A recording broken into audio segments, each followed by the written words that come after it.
seria essa responsabilidade compartilhada? Todos os envolvidos na cadeia têm parcela de responsabilidade e obrigatoriedade na disposição final ambientalmente adequada dos resíduos. O que são todas essas pessoas, né? São os fabricantes, os importadores, os distribuidores, os consumidores, o poder público e mesmo nós, como consumidores, somos parte da logística reversa, com a prerrogativa do Ministério do Meio Ambiente. Não só a indústria, não só o varejo, não só o poder público, mas nós, pessoas físicas, fomos chamados. E de que forma fomos chamados?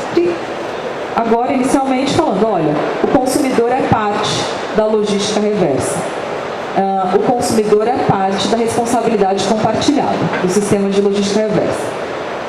E ele vai obrigar a gente a fazer isso? Tem como falar, olha, vocês são obrigados a fazer isso? Não tem como controlar, não tem essa obrigatoriedade. É um descarte espontâneo. Mas o que a gente diz é que não é tão espontâneo assim. Provavelmente, no Ministério, as secretarias estaduais de meio ambiente vão usar prerrogativas para que essa logística aconteça e que o consumidor descarte esses materiais seletivamente. Então, só para entender um pouquinho, a Política Nacional de Resíduos foi criada para regras de manejo de lixo, de resíduos não recicláveis e de resíduos sólidos. Então, ele fala da responsabilidade de cada um. Os municípios ficam obrigados a apresentar planos de resíduos, de manejo de resíduos sólidos. O que isso aqui foi bastante impactante é que, na verdade, os municípios tinham uma data limite para apresentar, então a gente tem mais de 5.000 municípios no Brasil, e pouco mais de 5% dos municípios apresentaram esse plano de resíduos. Óbvio, temos municípios muito pequenos. Às vezes ele não tem nem a informação de que ele tem que apresentar um plano de resíduos. E esse plano de manejo de resíduos estava vinculado, inclusive, a repasse de verba do governo federal, se ele não apresentasse. E aí, óbvio, que houve uma correria enorme, houve uma dilatação de prazo para que o município pudesse se adequar. Outra ponta são as indústrias que têm que recolher os resíduos remanescentes após o uso. Que resíduos? Resíduos de embalagem. No caso de tintas, os resíduos de embalagem. No caso de outros produtos, por exemplo, a lâmpada pós-consumo tem que ser recolhida. E os consumidores, que nós, como pessoas físicas, teremos que seguir as regras de coleta seletiva dos municípios. Os números são bastante impactantes. A gente tem 150.000 toneladas de lixo produzido todos os dias no Brasil. Esse lixo vai para onde? Na maioria, digamos, 99% para os aterros. 40.000 toneladas desse resíduo está concentrado no estado de São Paulo. Então, de 150.000 toneladas que a gente tem de resíduo produzido no Brasil, 40.000 toneladas está concentrado no estado de São Paulo. E 59% do lixo, do resíduo no país, é destinado para lixão. Ou seja, nem aterro é destinado para lixão, que não tem o menor controle ambiental, o que é um problema bastante grave. E aí, falando um pouquinho da própria Política Nacional de Resíduos, a gente teve um edital de chamamento que trouxe alguns objetos e características.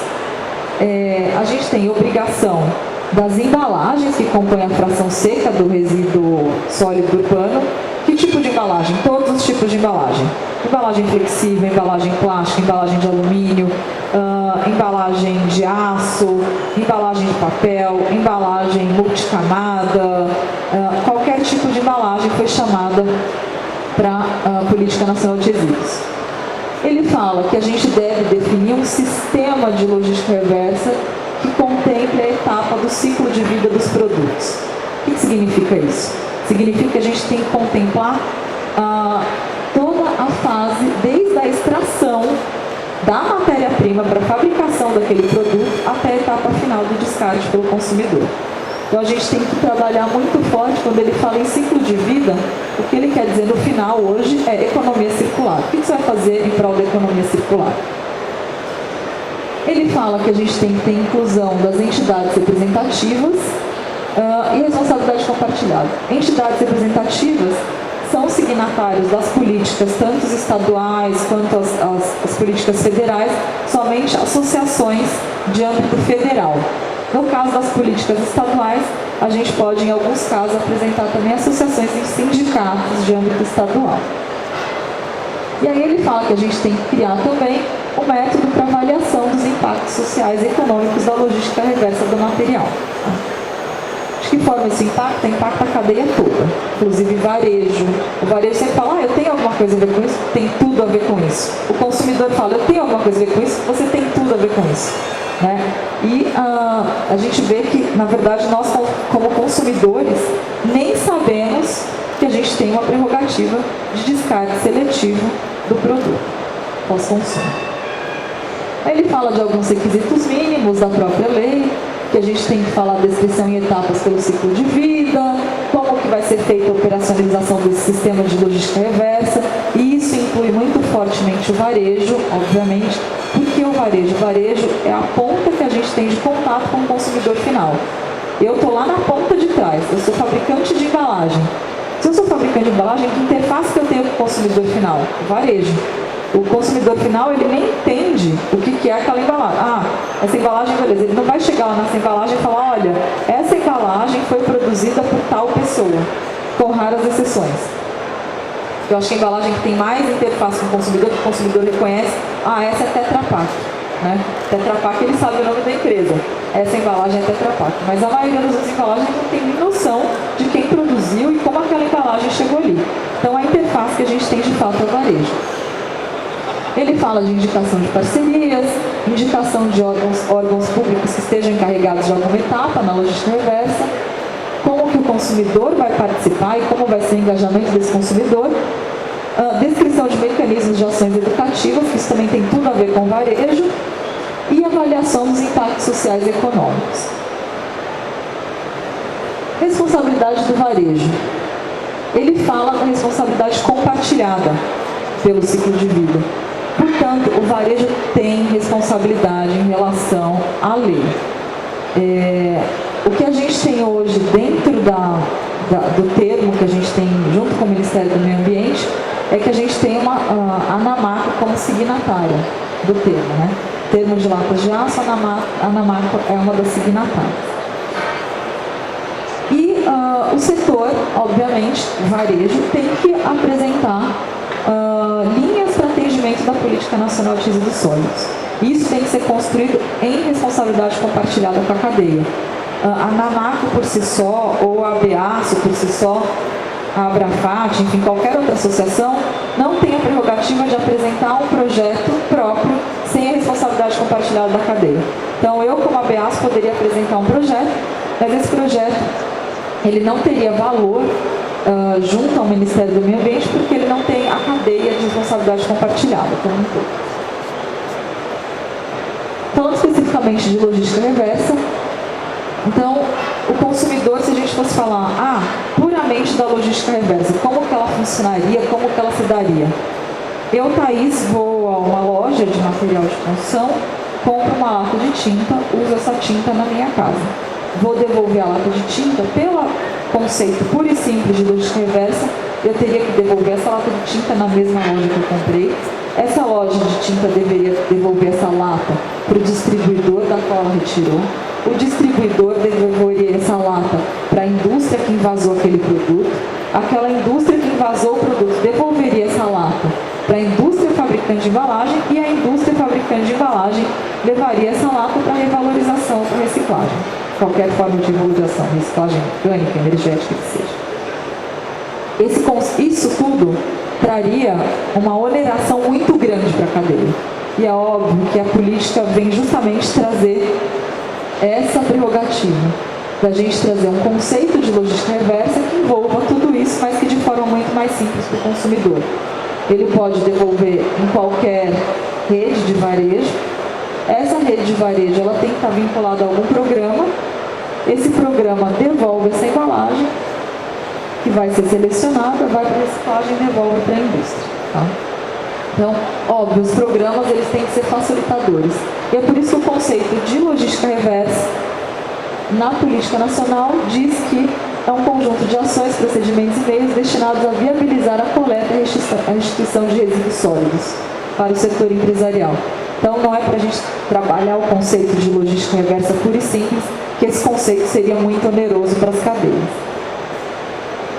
E aí, falando um pouquinho da logística reversa das latas, que estão no varejo, a gente trabalha muito fortemente o conceito hoje de economia circular. O que é economia circular? É você retornar para a mesma fabricação do produto, aquela embalagem pós-consumo, aquele produto pós-consumo. E a gente brinca e fala que o aço trabalha a circularidade muito antes de existir o termo. Porque desde que o aço surgiu como aço, quem nunca viu ferro velho na rua? Né? Ferro velho já é o conceito de reciclagem do material, lá atrás. Então hoje a gente fala sucateiro, a gente fala indústria de revalorização do material, enfim, a gente cria todos esses nomes, sendo que a gente já tinha lá atrás uma figura que já fazia isso, que era o ferro velho. Né? Então esse ferro velho ele já trabalhava todo esse conceito de economia circular, que é a fabricação do produto, o invase do produto na embalagem, essa embalagem ser destinada para o transporte, ser distribuída, chegar no varejo, consumida, depois descartada. E no descarte, o que acontece com ela? Ela é descartada, selecionada de outros materiais, no caso da lata de aço, ela vai ser prensada, vai ser enviada para as usinas siderúrgicas e vai ser revalorizada em outro tipo de aço, ou qualquer tipo de aço. Uma das características super importantes da circularidade do aço é que o aço para embalagem pode virar qualquer tipo de aço. O aço dessa cadeira pode virar aço para embalagem. O aço do automóvel pode virar aço para geladeira, pode virar aço para embalagem, pode virar aço para linha branca, para construção civil, para vergalhão, o que seja. Essa é uma grande característica do material, da matéria-prima aço. Ela vira aço infinitas vezes, sem perder as características iniciais do material. E isso faz com que a embalagem e o aço seja um dos materiais com maior benefício, digamos assim, ambiental para o consumidor. Tá? Centros de recebimento, que são estruturas voltadas para o recebimento de grandes volumes. A gente tem 2 centros hoje Prolata estabelecidos, um centro aqui na capital em São Paulo e outro centro no Paraná, na cidade de Cambé. Esses centros eles recebem volumes que não são interessantes para a siderúrgica em captar diretamente, mas para o programa com certeza, ou para cooperativas que a gente indica como parceiros, são centros que têm representatividade, são volumes que têm representatividade bastante grande. Os principais parceiros hoje desses centros são as construtoras, tá? A indústria da construção civil. O outro pilar do programa são as cooperativas de catadores de materiais recicláveis. Essas cooperativas a gente trabalha fortemente com coordenação, capacitação, inclusão social, doação de EPIs, preço diferenciado pelo material pela sucata. A gente junta a siderúrgica direto com essa cooperativa, o que para eles era uma realidade bastante distante, porque a gente tinha sempre um atravessador em todo um processo, e agora não mais um atravessador existe. Essa compra é feita direto pela usina siderúrgica. A nossa principal parceira hoje no programa é a Gerdau. E a gente tem a interface com o consumidor final, que são os pontos de entrega voluntária. E aí sim é onde temos o envolvimento do varejo diretamente. Falando do varejo, então a gente tem o programa agora estruturado para 2018, algumas prerrogativas, algumas premissas. A gente tem um PEV hoje exclusivo para latas de aço na CIC, que está em fase de implementação. Ele já funcionava ali na CIC da Marginal, foi fechado, mas ele vai ser reativado. Foi fechado por questões contratuais da própria CIC, enfim, vamos entrar no mérito. A gente tem um segundo plano que é implementar PEVs próprios em diferentes regiões do país. E aí a gente tem mapeado 11 estados diferentes, que não São Paulo, né? E implementar PEVs parceiros com um projeto de reverse machines em São Paulo. Os objetivos desse programa de PEVs é, obviamente, atendimento das políticas de resíduos, uma interface maior com o consumidor, em parceria com a ANAMAR. Tá? Obviamente, a gente tem outros parceiros de varejo, que não são a ANAMAR, mas são parceiros regionais, locais. A ANAMAR é a única entidade de âmbito nacional que a gente tem parceria. O objetivo geral do programa é, de fato, fazer com que as embalagens sejam retornadas e que tenha o pós-consumo do aço dessas embalagens, principalmente no caso do varejo ANAMAR, assim, que é o varejo de construção civil, de tintas imobiliárias e repintura automotiva, né? E por meio da implementação de PEVs, que são esses pontos de entrega voluntária, que são a interface mais próxima do consumidor final. Então, a gente teria como alguns objetivos específicos do programa a instalação de estruturas necessárias para a manutenção do PEV, ativar os parceiros para o escoamento do material e estimular o engajamento para a participação do consumidor final via material de comunicação e educação ambiental. Que a educação ambiental também é uma prerrogativa das políticas de resíduos. Daí, falando em PEVs próprios, a estrutura, apesar da estrutura para o consumidor olha e fala, é uma estrutura bastante simples de descarte, mas você tem toda uma estrutura de logística por trás disso, né? Então, a gente tem uma estrutura de coletor interno, são coletores bastante simples, ou coletores externos à loja. O que a gente tem na CIC são coletores externos, o interno eu vou mostrar uma imagem para vocês. A gente tem um coletor externo para condicionar temporariamente um maior número de volume, que é um container, basicamente, dependendo do tamanho da loja. Então, no caso, o tamanho da CIC, a gente tem uma caçamba enorme de material metálico da própria Gerdau, porque o volume, sim, há volume. A inclusão de cooperativas parceiras para o recebimento do material, e aí sim a gente trabalha a ponta da inclusão social dessas cooperativas. Não só o trabalho das cooperativas de inclusão social, mas o recebimento do material, garantindo que esse material ele retorne de forma sustentada para essas cooperativas, e a inclusão também de um entreposto de recebimento de sucata para o recebimento de material, seja ela para uma siderúrgica ou indicado para uma siderúrgica. Por que a importância da siderúrgica em todo o programa? Para que essa cooperativa receba um valor de mercado pelo material. O que a gente tinha visitado e revisitado cooperativas era o material no mercado custava X e na cooperativa chegava a 10, 15% de X. A cooperativa recebia um valor muito pequeno pelo valor do material de fato de mercado. Então, quando a gente vê até catadores nas ruas, enfim, com aquela coleta exacerbada de latas de alumínio, eles não recebem o valor de mercado da lata de alumínio. Eles recebem um valor que é pago por um intermediário. O valor da lata de alumínio, na verdade, é muito maior do que aquele, né? Então, a gente fala que é uma catação que é balizada no material, de fato, que tem um valor comercial mais alto do que todos os outros, né? E é por isso, e lembrando, isso acontece na lata de bebidas e não nos outros materiais de alumínio. Você vê, ninguém vê o catador na rua procurando tampinha de iogurte, aquilo ali é alumínio. Ninguém vê o catador na rua procurando aerossol, desodorante, aquilo ali também é alumínio. Ninguém vê o catador procurando marmitinha, aquilo também é de alumínio. Então, a gente tem vários outros produtos de alumínio. Então, o que a gente fala de reciclagem? O Brasil é líder em reciclagem de latas de alumínio. Latas de alumínio para bebidas, né?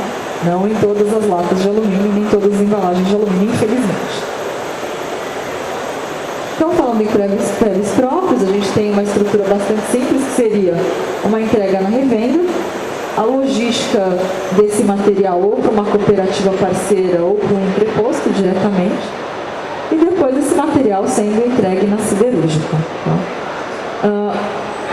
Por que a gente fala cooperativa parceira? Porque nessas cooperativas parceiras a gente tem garantia de rastreabilidade do material e garantia de retorno para a siderúrgica. Todos os materiais recebidos pelo programa, eles são rastreados, têm notas fiscais vinculadas, então as cooperativas têm como prerrogativa a emissão das notas fiscais, e esses materiais têm como destinação final a siderúrgica. Então, uma parceria com o varejo, ele vai conseguir dar total transparência a todo o processo, porque a gente tem uma plataforma, inclusive, de transparência de vínculo de todas as notas fiscais. Em lojas menores, a gente tem um coletor interno, ele tem um modelo que faz referência a uma lata de 18 litros de tinta, mas que ele tem uma capacidade de receber uma quantidade considerável de lata de 18 litros. E o coletor, também interno de loja, mas que fica externamente, é um coletor que recebe essas latas e armazena até a destinação final, ou para a cooperativa ou para os entrepostos. PEVs parceiros, esses PEVs aqui são PEVs que têm uma interface muito grande com o consumidor final. Esses daqui a gente não está desenhando ainda para varejo de construção, mas são PEVs que a gente está desenhando para outras unidades, então implementação no metrô, enfim, locais de grande circulação. Esses PEVs para receberem latas, e a grande vantagem desse PEV, primeiro, que ele é super amigável pela plataforma que ele tem, digital, conectada. Além dessa plataforma digital conectada, o que é super amigável desse PEV é que ele traz um benefício concreto para o consumidor. Então, a gente diz que ele não vai coletar volume, mas ele é muito mais para uma ação de marketing e de conscientização do consumidor final. É muito mais uma ação de educação. Tá? Esses PEVs, na verdade, eles recebem outros materiais de embalagem, eles recebem alumínio e PET, tá? E vão receber aço também, agora no próximo mês. E a interface que ele tem direto com o consumidor ele dá créditos para o consumidor no bilhete único, no transporte público, créditos para o consumidor nas contas de energia. Então, o consumidor ele se sente estimulado ao descarte das embalagens. Então, o que a gente diz, esses PEVs são PEVs que têm um papel de educação ambiental muito forte também atrelado. Os benefícios para as lojas, no caso de implementação de pontos de entrega voluntária, são o principal, o reforço da imagem e reputação das lojas. Obviamente, elas têm que cumprir a política de resíduos e não só o cumprimento, mas a reputação e a imagem da loja atrelada a um sistema de logística reversa, com certeza é bastante bacana, e é uma ação que pode tornar uma venda mais atrativa para a loja e uma experiência de compra mais atrativa para o consumidor. Orientação e descarte, comunicação para o descarte seletivo. Então, óbvio, a gente sabe que nem todas as lojas são capazes de receber pontos de entrega voluntária, justamente pelo tamanho, pela não consegue armazenar. Isso não é o caso, por exemplo, a gente brinca, fala que não é o caso do associado da ANAMAR, mas é uma realidade em todo o Brasil. A gente sabe que tem N pontos de venda, e que esses pontos de venda eles podem ter, sei lá, 30 metros quadrados, 50 metros quadrados, como você vai colocar mais um PEV ali dentro, né?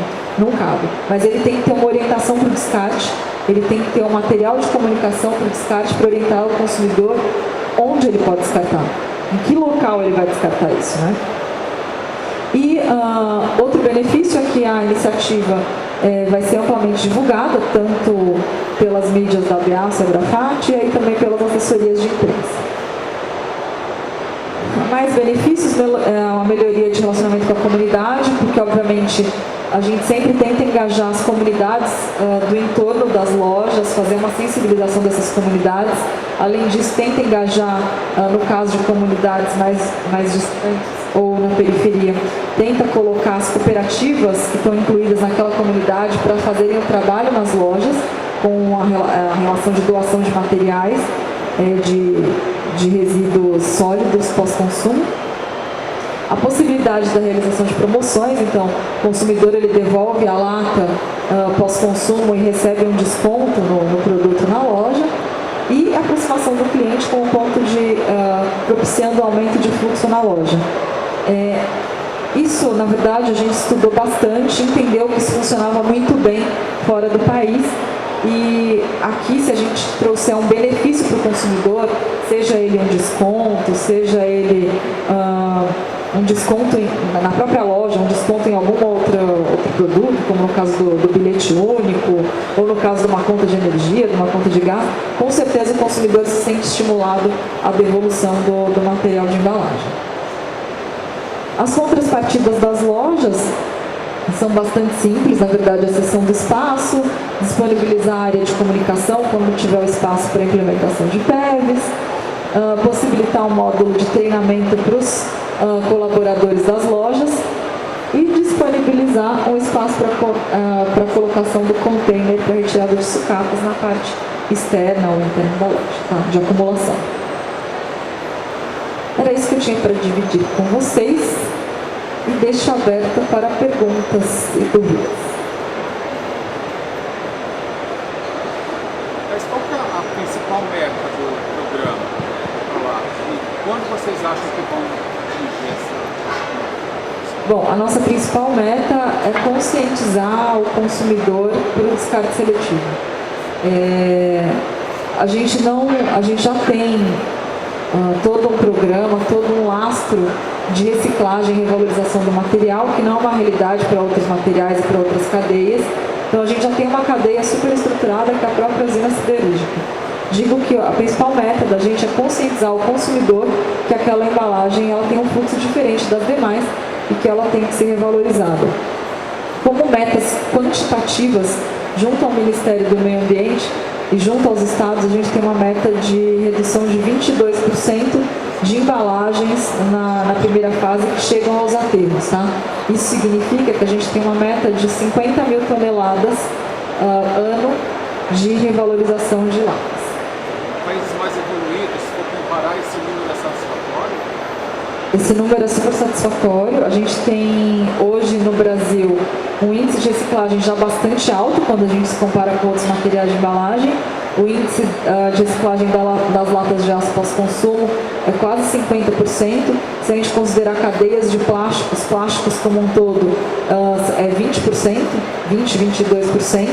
E tem plástico, e o que eleva bastante esse índice é o índice da cadeia PET. Da cadeia de PET, que hoje tem um índice acima de 40%. Mas tem algumas cadeias, como por exemplo, a própria cadeia de polipropileno, essa cadeia tem um índice baixíssimo de menos de 8%. Né? Então, alguns plásticos ainda elevam os índices. Então, a gente tem outras cadeias que têm índices menores ainda. Né? Por exemplo, materiais de embalagem que envolvem até plásticos, mas, por exemplo, embalagens flexíveis, que são embalagens de multimateriais, essas embalagens têm praticamente zero, né, de reciclagem. A gente tem que atingir a meta de 22% em 36 meses. Essa meta provavelmente vai ser atingida em 2021, porque ela foi iniciada agora em 2018. Agora, para chegar nisso, tem que ter engajamento do varejo. É muito difícil ainda, tem muita resistência. É bastante difícil. Por que é bastante difícil o engajamento do varejo? Ele não se entende como parte do processo de logística reversa. E isso é bastante difícil porque ele tem responsabilidade compartilhada pela política de resíduos. Inclusive, já iniciou, os ministérios públicos estaduais já iniciaram as notificações para associações não signatárias, né? E indústrias não signatárias de acordos setoriais, em termos de compromisso. Deve ter punição para o varejo, né? Provavelmente deve ter.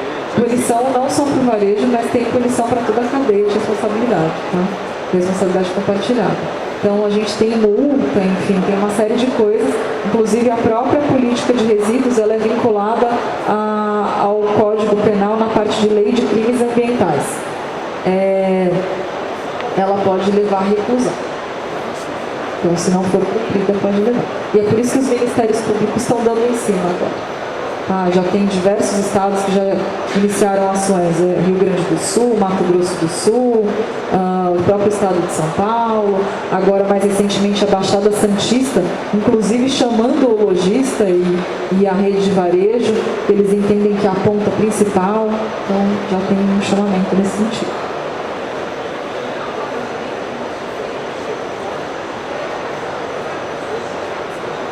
Vou te dizer que o entendimento está bastante equalizado. Tá?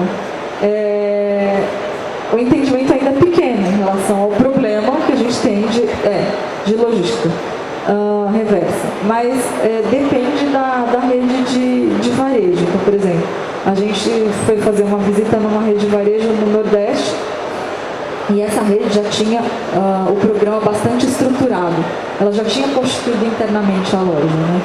Então, ela já tinha trazido isso de visitas que tinha feito fora e ela já tinha dado essa opção para o consumidor dela em trazer esses produtos pós-consumo para o retorno à loja.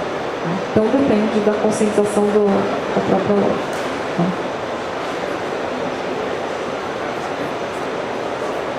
Mais alguém?